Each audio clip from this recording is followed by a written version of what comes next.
जय श्री गणेश दोस्तों। हमारी आज की कहानी का नाम है मजाक। कहानी अच्छी लगे तो प्लीज़ चैनल को सब्सक्राइब कर लीजिएगा। अब शुरू करते हैं कहानी। अरे मम्मी जी, आपके घर की नौकरानी थोड़ी ढीली है। देखो कितनी देर लगा दी चाय नाश्ता लाने में। थोड़ी पगार बढ़ाओ इसकी, नंदोई मयंक ने हंसते हुए कहा। नंदोई के मुंह से ये सब सुनकर काव्या के तन बदन में आग सी लग गई। जहाँ थी वो वहीं खड़ी हो गई और मयंक की तरफ देखकर बोली, बहू हूँ मैं इस घर की, कोई नौकरानी नहीं हूँ। इज्जत से बात कीजिएगा मुझसे। जैसे मैं बाहर से आई हूँ वैसे आप भी बाहर के ही हो। दर्जा एक ही है हमारा। बहु इज्जत से बात कर, दामाद हैं वो हमारे, वरना। सास गरिमा जी ने कहा। वरना क्या मम्मी जी, बस बहुत हो गया। अगर आप लोग मुझसे इज्जत से बात नहीं कर सकते हो तो आज के बाद अपने घर के काम खुद कीजिए। बस बहुत हो गया। सुनने की भी हद होती है। आखिर कब तक बर्दाश्त करती रहूंगी मैं। काव्या ने चाय की ट्रे जोर से टेबल पर रखी और अंदर चली गई। उसके ऐसा करने से सब लोग सकते में आ गए। किसी को भी उम्मीद नहीं थी कि वो इस तरह से जवाब देगी। लो भाई, तुम्हारी भाभी ने तो हमारी इज्जत ही उतार दी। इसलिए बुलाया था क्या हमें यहाँ? जरा सा मजाक क्या किया हमने इनसे। इन्हें तो वो भी बर्दाश्त नहीं हुआ। नंदोई मयंक जी ने कहा, मम्मी भाभी से मुझे ये उम्मीद नहीं थी। भला कोई अपने घर के दामाद को इस तरह से जवाब देता है क्या? आपको नहीं लगता कि भाभी के पर अब कुछ ज़्यादा ही निकल आए हैं? नेहा ने कहा, बेटा तुम लोग उसकी बात दिल पर मत लो, मैं भी देखती हूँ। आने दे तेरे भाई को, मैं बात करती हूँ। अब ये हमें सुनाएगी। सास मैं हूँ, ये नहीं। सासू माँ गरिमा जी ने भी अपनी बेटी के हाँ में हाँ मिलाते हुए कहा। अब काव्या की बुराई पुराण शुरू हो चुकी थी। जिसके मुंह में जो आ रहा था वो बोले जा रहा था। पर काव्या अपने कमरे में पलंग पर आकर बैठ चुकी थी। आखिर वो भी कब तक बर्दाश्त करती। अभी उसकी शादी को 8 महीने ही हुए थे, पर इन 8 महीनों में वो कई बार ये बातें सुन चुकी थी। काव्या की शादी अविनाश से 8 महीने पहले ही हुई थी।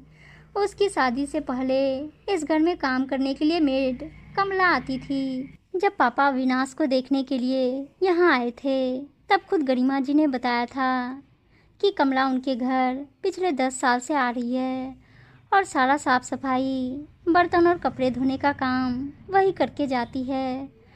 लेकिन शादी होकर जब काव्या ससुराल आई तो कुछ दिन बाद ही गरिमा जी ने कमला को काम पर से हटा दिया। एक दिन शाम को सब लोग बैठे हुए थे, तब काव्या रसोई में काम कर रही थी। उसी समय गरिमा जी की बहन उनसे मिलने के लिए आई। तब काव्या को ही सारा काम करते देखकर उन्होंने कमला के बारे में पूछा, अरे दीदी, तुम्हारी बहू क्यों बर्तन धो रही है? बर्तन धोने के लिए तो कमला आती है ना। अरे हमें नौकरानी की ज़रूरत नहीं है। अब हम तो अब परमानेंट काम वाली ले आए हैं। अब से वही संभालेगी हमारा घर। गरिमा जी ने हंसते हुए कहा। उनकी बात सुनकर वहाँ बरामदे में बैठे सब लोग ज़ोर ज़ोर से हंसने लगे, जबकि बहू काव्या के हाथ काम करते करते रुक गए। तभी नेहा ने भी कहा, पर मौसी, बस फ़र्क इतना ही है कि ये काम वाली थोड़ी महंगी पड़ गई। कितने पैसे खर्च हो गए इसको इस घर में लाने में, पर फिर भी सुख तो बहुत हो गया। अब खाना भी नहीं बनाना पड़ता, कपड़े प्रेस हो जाते हैं। कुल मिलाकर वो सारा काम संभाल लेती है। उसकी बात सुनकर गरिमा जी के साथ साथ नेहा भी ताली मार मार कर हंस रही थी। काव्या को उन लोगों की बातें सुन सुनकर हैरानी हो रही थी। जब घर के बड़े ही ऐसी बातें करते हो तो घर के छोटों से क्या उम्मीद करें।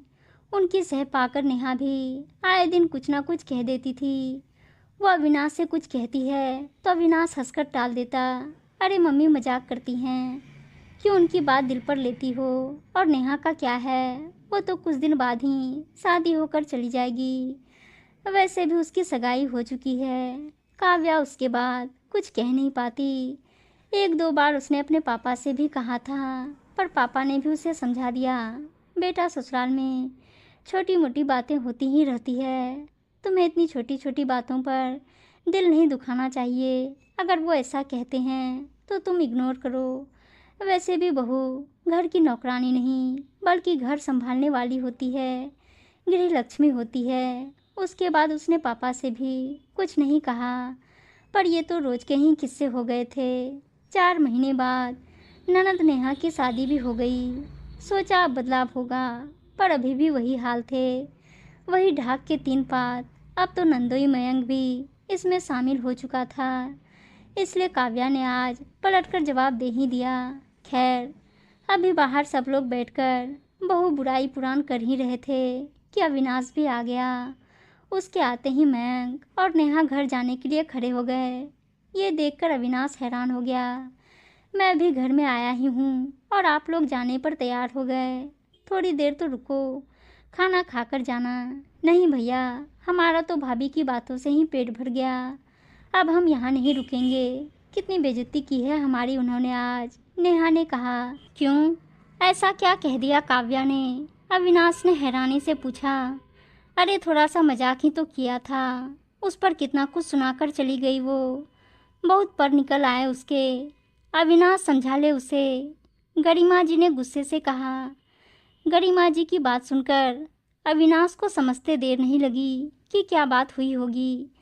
आखिर काव्या अक्सर शिकायत करती ही थी, शायद आज बर्दाश्त नहीं कर पाई और पलटकर जवाब दे दिया।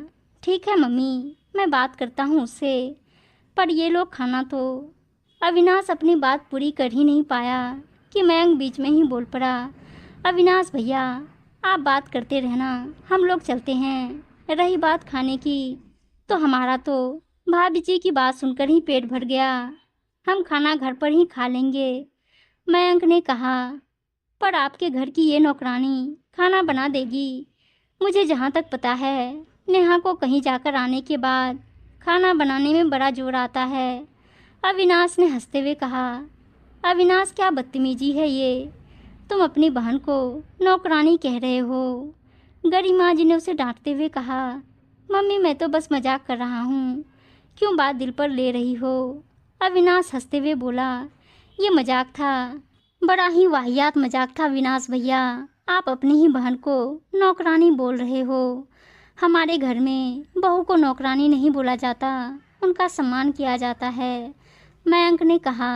अच्छा, तो मेरी पत्नी आप लोगों को नौकरानी लगती है? क्या वो इस घर की बहू नहीं है? आपके घर में जो जगह नेहा की है, मेरे घर में वो जगह काव्या की है। अब जरा आप बताइए, समझाना किसको है? अविनाश ने कहा। तो सब चुप हो गए। गलती उसकी नहीं है, गलती तो मेरी है। वो शुरू से कहती थी, पर मैं उसे हर बार इग्नोर करने को कह देता था, पर अब वो इग्नोर नहीं करेगी। मेरी पत्नी है वो, काम वाली बाई नहीं है, अविनाश ने कहा। तो किसी से कुछ कहते नहीं बना। मयंक, नेहा और गरिमा जी ने भी अपने किए के लिए माफ़ी मांग ली, पर उस दिन के बाद से कभी किसी ने काव्या से इस तरह से बात नहीं की। उम्मीद है दोस्तों कहानी अच्छी लगी होगी, और अच्छी अच्छी कहानियाँ सुनने के लिए चैनल को सब्सक्राइब और वीडियो को लाइक शेयर ज़रूर कर दीजिएगा। धन्यवाद दोस्तों।